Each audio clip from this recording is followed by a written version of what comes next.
মোহাম্মদ ইদ্রিস আলী কৃষি মন্ত্রণালয়ের সেচ বিভাগের কর্মচারী। ১৯৮৮ সাল থেকে তার কাজ একটাই, মাটির নিচের পানির স্তর মাপা। এই শব্দটা হলো পানির সাথে আমার কন্টাক্ট হয়েছে। তখন মাটির ৩০-৩৫ ফুট নিচে তার পরিমাপক তার ফেললেই শুনতে পেতেন পানির শব্দ। ২১২ ফুট নিচে আছে ঢাকা শহরের পানির এখন স্তর। এই তো ২০০০ সালেও ১২৪ ফুট গভীরে নাগাল পাওয়া যেত পানির।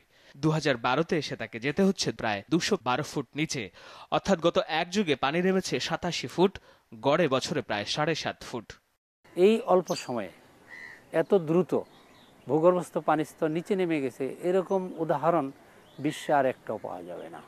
দেশ জুড়ে এমন ৪,০০০-এর বেশি যন্ত্র দিয়ে পানির স্তরের যে চিত্র আসছে তার সারমর্ম হল দেশের অন্যান্য জায়গায় স্বাভাবিক আছে মাটির নিচের পানি, কমছে শুধু ঢাকায়। পানির স্তর যদি হয় ২০০ ফুট নিচে, সেই পানি তুলতে পাম্প বসাতে হয় তারও ২-৩ গুণ নিচে। ঢাকা ওয়াসাকেও তাই তার পাম্পগুলোকে নতুন করে বসাতে হচ্ছে, কেননা প্রতি শুষ্ক মৌসুমেই বেশিরভাগ পাম্প পানির নাগাল পায় না। ৫ বছর আগের তুলনায় বা ৬ বছর আগের তুলনায় এই বছরের এই হারটা অনেক বেশি, যেটা প্রমাণ করে যে পানির স্তর নেমে যাচ্ছে বলেই আমার এটা আর ফাংশন করছে না।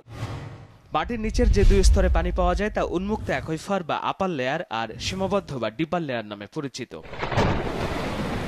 এই উপরের স্তরে পানি তোলা হলেও বর্ষায় মাটি চুইয়ে সেই পানির বড় একটা অংশ ভরাটো হয়। আবার এটাই প্রাকৃতিক নিয়ম, তবে ঢাকার চিত্র ভিন্ন। কাগজ কলমের হিসেবে প্রতি বছর ৬০ ফুট করে পানি কমার বিপরীতে যদি বর্ষায় ৩ ফুট পানিও পূরণ হয়, তারপরও ঘাটতি থাকছে প্রায় ৪ ফুট পানি। এভাবে উপরের স্তরে পানি না পাওয়ায় নিচের সীমাবদ্ধ সেচ বিজ্ঞানীদের ভাষায় ডেড স্টকে নিয়ে যাওয়া হচ্ছে ওয়াসার প্রায় সব পাম্পকে। ডেড স্টকের থেকে যদি কখনো পানি উত্তোলন করার প্রয়োজন হয়, তাহলে পরবর্তী বছর বা ২ বছরে সেটা পূরণ করতেই হবে, না হলে আমাদের এটা একটা আনব্যালেন্সড কন্ডিশনে চলে যাবে। এমন অবস্থা চলতে থাকলে ভূমিকম্পে বড় ভূমিধসের আশঙ্কা করেন কেউ কেউ। সেটা বাদ দিলেও আগামী ১০-১৫ বছরে যে ওয়াসার বেশিরভাগ পাম্প পানি পাবে না, আর সেই শঙ্কাই বড় হয়ে উঠছে। গ্রাউন্ড ওয়াটার লেভেল যে রেটে নামতেছে, এই লেভেলে যদি নামতে থাকে, আমরা যদি আদার সোর্স অফ ওয়াটার বাইর না করি, তাহলে গ্রাউন্ড ওয়াটার দিয়ে আর আমাদের এই জনগণকে সার্ভ করা যাবে না। পরিসংখ্যান বলছে প্রতি ১১ বছরে দ্বিগুণ হচ্ছে ঢাকার জনসংখ্যা। সেই বাড়তি জনসংখ্যার চাপ মেটাতে ঢাকার আয়তন বাড়ছে, খাল বিল জলাশয় ভরাট করে উঠছে দালান কোঠা, আর তাই তো বর্ষার পানি ভেদ করে এই মাটির নিচে যেতে পারছে না। ভাবছেন শহর তো এমনই হয়? হ্যাঁ, হয়তো বা তাই, তবে ঢাকার বাস্তবতা ভিন্ন। কারণ ঢাকার প্রতিদিনের যে পানির চাহিদা তার ৯০% আসে এই মাটির নিচ থেকেই। কিন্তু মাটির নিচের পানি তো অফুরন্ত নয়।